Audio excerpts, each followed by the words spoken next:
Hello, and welcome to Owning It, the podcast that celebrates the inspiring choices made by women who refuse to simply follow the crowd and chose the road less traveled. I'm your host, Sandhya Thukaram, and in each episode, we'll have real conversations with these incredible women who choose to carve their own path because following just isn't an option. They may not be making headlines, but every one of them is a role model. So join me and let's explore the power of choice and the inspiration it brings right here on Owning It. My guest today is Tejaswini Madabhusi, and while she says her life was never one of great struggle, she definitely owned every moment from her education to career and her personal choices. Today, she lives in the city of her choice as a single woman, does the work she loves, and intentionally lives close to her family and friends. Owning it isn't always about big, bold choices, but also about the quieter choices and about being who you want to be. Let's hear more about Tejaswini's lovely journey. Tejaswini, hi. Thank you for joining me on Owning It. When I was thinking about how to start our conversation, I could go many ways because honestly, you're probably my first guest who I know the least about. And I'm actually excited about that because I want to see what I will discover through this, and I'm sure it'll be amazing. So, thank you for joining me. And I want to start with Tejaswini. What are you doing these days? What is Tejaswini's world right now? Thank you, Sandhya. Thank you, firstly, for having me in this podcast. I've seen your past podcasts, and I'm very flattered that you thought I could fit along with all the amazing women you worked with. And then, what do I do? I work in an organization called Yugantar. I'm the CEO of that organization. I live alongside my parents. They live in the next flat. So I take care of my parents. That's a major part of my life. And I have a really cute cat. So I'm a cat mother. And I'm very lucky because two of my best friends live in the same building as I do. So, I have my social life, my family life, everything set in the same place. So, I think right now I'm living a really envious life to a lot of Lovely. people. I mean, that really sounds envious. I actually am looking at creating communities like this where you have your friends, your family, perhaps maybe not a cat in my case, but enough comfort, uh, and also something meaningful to do like you are doing. Uh, Given where you are now and this community that you said you're leading a blessed life. Yeah. Let's go back to young Tejaswini. Do you see that young Tejaswini would have imagined this was what you would be doing now? This was the life you'd be having. I know we don't think so deeply when we're young, but just in retrospect. Yeah, no, I don't think I knew this was an option when I was young because I didn't see a lot of other women do what I'm doing right now. I thought by the time I'm getting close to 40, I thought by the time I'm 40, I'd be married, I'd have two children, I'd be cooking at home, maybe working hard. But I think I have a better life than I thought I would have imagined as a child. If you asked me as a child, I think I would have imagined a different life. Not that that life is bad. It's good to have children. It was All that is fine. But I didn't know that this was an option, that you could be single, you could be living with your parents, you could live with your friends. Such options did not exist when I was a child because I didn't see anybody else doing that at that point. so. What was your life as a child? Tell me about Oh, young I Tejaswini. had a middle class life. My father was a Telugu lecturer. He used to teach in a small college. My mother was managing the house. I think there were some financial struggles, but not too much. I mean, we never had to struggle to put food on our plates at the end of the day or anything like that. But we lived within our means. But I think what was the best part of my childhood is that my parents did not live a very regular traditional life because they had an intercaste marriage. Not just an intercaste marriage, they had a very adventurous, eloped away without their parents' knowledge. And then they married like that. And that really shaped who they were, and that really shaped who I am and my sister is today.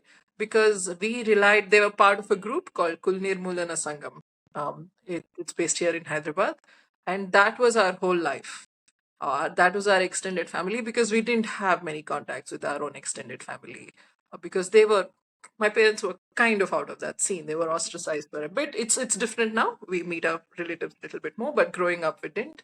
And all our relatives were from this organization. My grandparents, my uncles, my aunts, everybody who I call those names in Telugu, Amma Mata, they were all from this organization.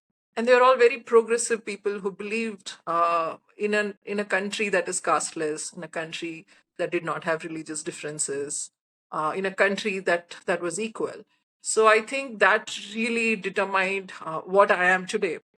The fact that I think I'm working in an NGO, or I thought this sounds exciting, is mostly because of that environment that I grew up in.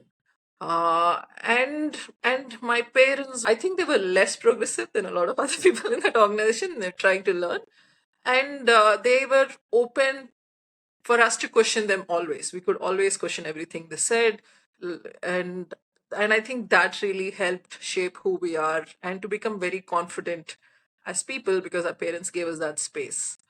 So that I would say is what I remember mostly from my childhood and how I turned out to be now. And what were your early adult years like? What did you study, and what were your career ambitions? And So when I finished 10th, I was studying in a school in Himayatnagar. I knew in school that I was more interested in social sciences. I used to earn more marks in social sciences. Not that I was so bad in other subjects. I was like average, above average. But I really loved social sciences. And I'd go to the library and pick up more books on history, pick up more books on whatever they called civics those days. So it was my interest. But in Hyderabad those days, and I think even now, you're not told those options exist. You only study engineering or medicine. yeah, So I remember or you're finding, dumb, yeah, or you're dumb, or, right? That's yeah, what they say. yeah, Because I was an art student, and not that I was called dumb, but it wasn't science. Yeah. I know, yeah. And it was just difficult for me to even find a junior college. After 10th, you go to a thing called junior college for your 11th, 12th. We call it intermediate here. To find a junior college with the subjects I wanted, history, civics, something. No, most colleges near where I was only had this. There was one or two colleges, and I didn't know how to approach those. And my father also believed, you should just do this. This is going to give you a more secure career. You can do social sciences later, but for now, why don't you just do this? So took maths, physics, chemistry, and but I still had this. Oh, I want to do something else. At that point in my life, I think. Having something larger than life, one of the most easily available things was patriotism. Now I think I'm a different person. I don't rely on that so much. At that age, when I was a teenager, I think Kargil war had just happened. So everybody was fully into, oh, you should support army. So I remember joining NCC. That also I pushed my father and I said, I'm going to go join NCC. So between NCC, which I kind of liked, I was younger than other people in my batch, and this college, I was very stressed, and it was a terrible time. I liked physics as a subject, but I really disliked the way it was taught in the college I was studying. It was so oriented towards competitive exams that you're not really learning the subject, but you're only learning the tricks to crack these competitive exams. And the pressure to just keep performing every day, it took all the joy out of me. And I was a really rebellious teenager, so I stopped going to college. I was terrible. I wouldn't write my exams. I wouldn't do anything. And I got into this NCC, and I did all right for a while. Then there also, I couldn't figure out what I was doing. So I went through this stage where I was really bad. And then I flunked in my 12th standard because Hmm. I just refused to write. I went to the exam hall, gave a blank paper, and came out for all the subjects, or three subjects. And then my father couldn't believe, how did you get a zero? Like, how did you manage to get a zero? Even if you write a line that give you a 1 mark. And then I didn't say anything because at that point, actually, briefly, my communication with my parents had broken down, especially with my father.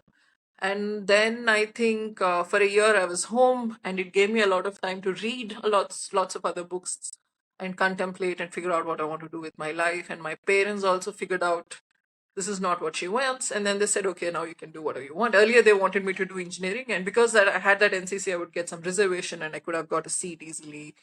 Then I said, okay, no, I really want to study sociology and psychology, subjects like that.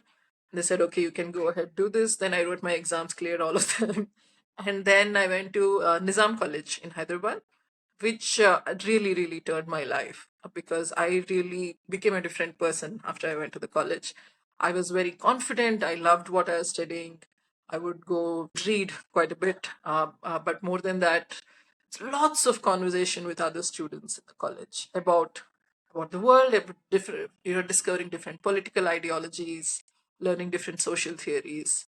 All that really made me such a happy person. It was like something really turned in me. I became a very Your world open up, right? yeah, and to know there were all these other things to do. I think I was feeling very suffocated in the earlier place.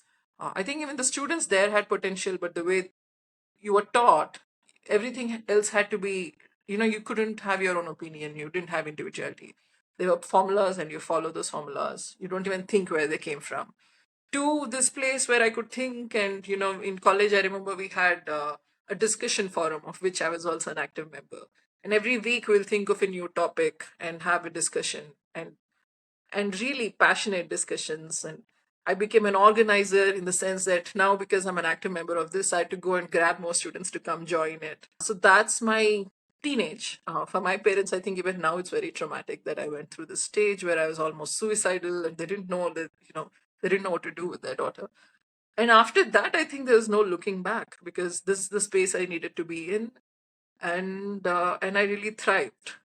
And sometimes I think if I just continued doing engineering or something, I think I would have been rather unhappy now. Yeah, no, I'm glad you made that shift. I just want to pause just for a second on those difficult years. Not like I like to make everything about challenges and difficulty, but I want to understand in that time when the communication had broken down with your parents, did you have someone as a mentor or a friend to see you through, or is this just something you navigated and time led to that shift? No, there were lots of people who were helping me. My mother was definitely helping me. But I remember there was a teacher in that intermediate college my mother, I think, one day just went to the college and started crying. What's happening with my daughter? And then this English teacher, she didn't really meet me because I hardly went to the college. I think she got disturbed by what she heard, and she would come home once in a week, and sit and hang out with me, talk to me, listen to me. I think she kind of played a therapist of on her own. Like now, I'm not in touch with her, and I wonder where she is and what she's doing. But I remember she helped me get out of that situation. But also, I think it's because my parents transformed very drastically how they were. I think they probably talked to a bunch of people who told them, you don't do this with your daughter. You should treat her differently. And they were, I think, generally sensitive parents. Just that time, I think I was really difficult to get through. But they really calmed down. They said it's fine. I mean, I think they needed to tell me once that it's okay if you don't study further, that if you have no education in life other than 10th, and we still love you. I think it took them play time to get there, to say it doesn't matter.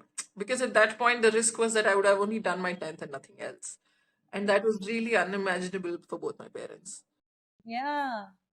So actually commendable that they got there too, because we forget that in all of these, it's such a journey for each one of us as individuals to get to somewhere where we can support the other person, even if it's your child. Yeah, I think once they reached that place, I suddenly felt like there's no burden on me. Now, whether I perform or not doesn't matter. And they don't expect me to perform. And once they stopped expecting me to perform, I actually started performing because in my And college, also, this was very your good. responsibility then, in a sense. Yeah, yeah. Yeah, and then I'm doing for the joy of education and not Yeah. for, what will our neighbors think, what will our friends think. Once that was removed, and I was studying what I liked, and I was doing very well in my college, in my masters. So I was in a better place then. And I mean, even now when I look at teenagers who are struggling, I tell them, it's gonna pass, and you should do what you're interested in. Don't get pressurized to do something you're not interested in. I think every age has different challenges. I don't know if it's better or worse. It's what is. But I want to stay with your story. So you've reached a point where finally you're doing something that gives you joy. You own it. You thrive. You open your world up to different experiences. What happened after? What? Okay. How did you? How did you make sure you took advantage of this whole new world and whole new being? I joined Nizam College and I was a very active student. I'd be an organizer, no, and I'd like get people together. We would do different things for environment, different kind of clubs with my friends who were wonderful. And then I remember when I was in my second year college, one of our teachers, she was not teaching me directly, a different subject, but we meet all the teachers with different initiatives. So I was noticed. She sent me on a program to United States, on a student exchange program that was organized by the US government, by the State Department. So I went there for a couple of months to Pennsylvania and came back. That really opened up my life. Before that, I never got on a flight in my life, and first flight, and meeting lots of people. It really boosts your confidence. And from the worst place I've been only a couple of years to here, it really helped me become more confident. And then I applied for University of Hyderabad, got into University of Hyderabad, went and did MA sociology there.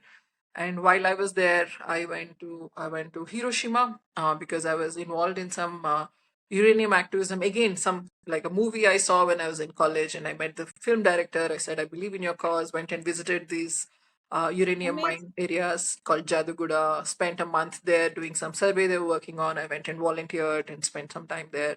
So different things that I was interested in would keep leading me to next thing, next thing. I mean, some things maybe don't lead you, but lots of things helped me. And then I went to Hiroshima, and I was very again affected by what we saw with the atom bomb remains in Hiroshima. No, and I remember I stayed in a homestay of a house whose the eldest member of the family was a survivor of the A bomb, and then we met several A bomb survivors in the hospitals, and and talked and seeing the museum. All that affected me.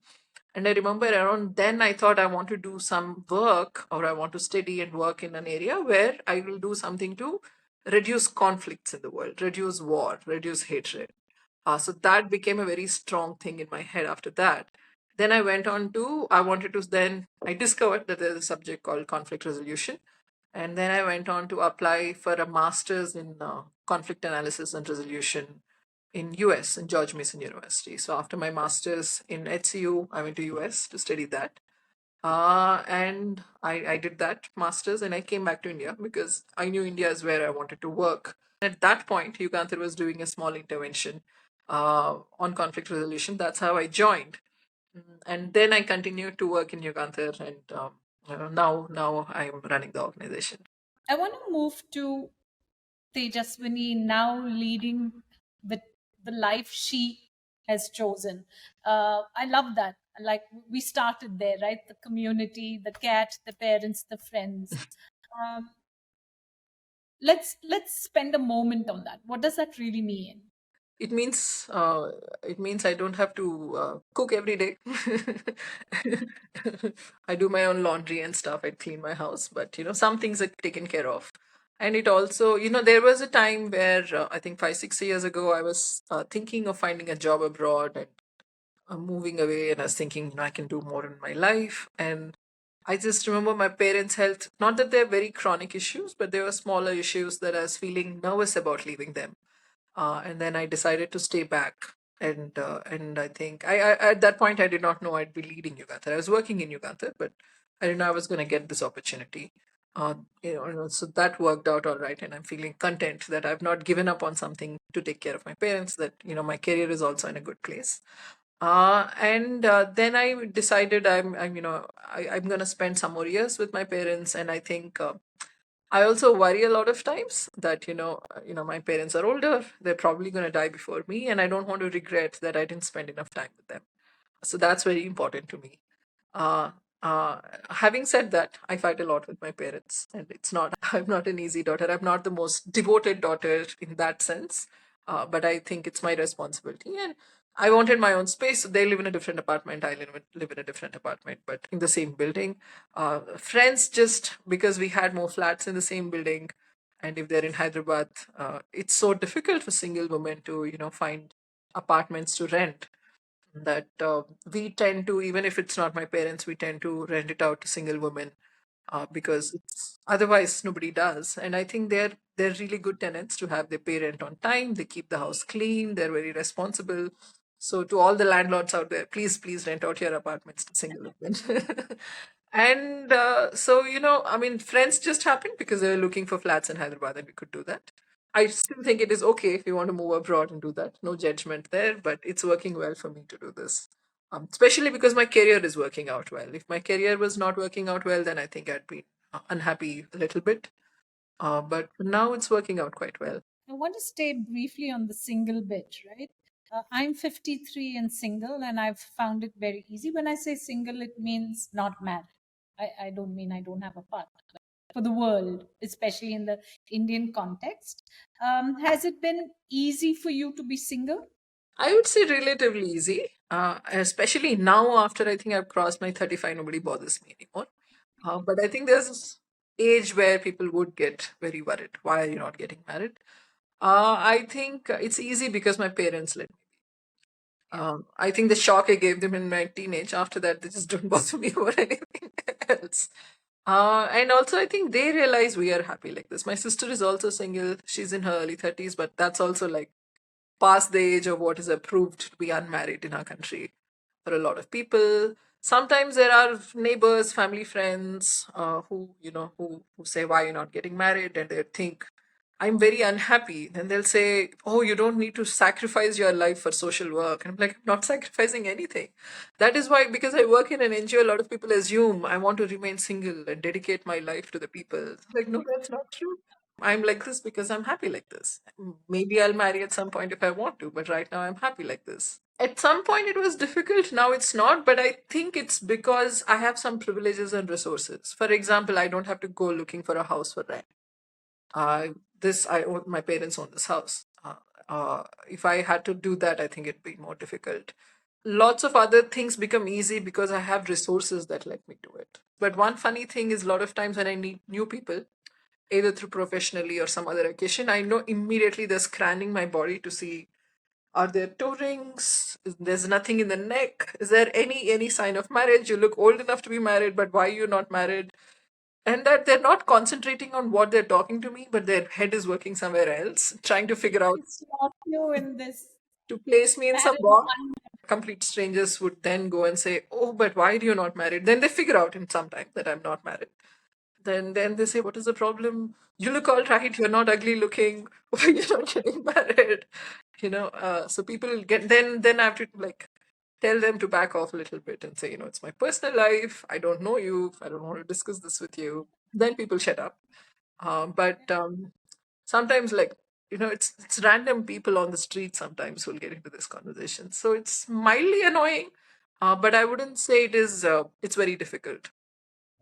I don't find it annoying. It doesn't happen too much to me. Most people admire that my choice has been my choices, but I'm always amused by, like you said, this. Okay, where does she fit in? What is this? And it happens. Um, I loved our conversation, Tejaswini. Before we wrap up, I want to talk about what does 5 years ahead look like for you? In an ideal world where you have control over everything and you're making your own choices, which you've mostly done. Yeah. I quite like the singleness of my life. So I mean, in an ideal world, I don't see it changing.